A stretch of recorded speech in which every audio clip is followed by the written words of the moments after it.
Sudahlah bang, kalau setakat duk profit setiap minggu, tak konsisten dengan setup. Yeah, wait a minute, get it how you live it. 10 toes in when we standing on business. I'm a Safe trade. Saya nak tanya hampa safe trade dah berapa tahun dah?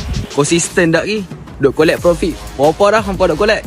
Sudahlah bang, kalau setakat duk profit setiap minggu, tak konsisten dengan setup, tak percaya dekat setup, stop lah bang kalau boleh. Kalau boleh nak cari setup yang konsisten, nak profit dengan konsisten, mari jumpa saya bang. Saya ada jalan penyelesaian untuk abang. Jalan penyelesaiannya adalah copy trade. Walaupun low risk, tapi hampa tetap konsisten dengan hampa punya profit setiap bulan.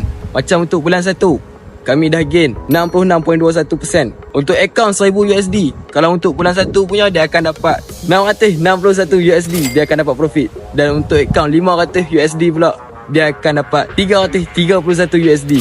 Itulah pesanan daripada saya. Assalamualaikum, bye bye.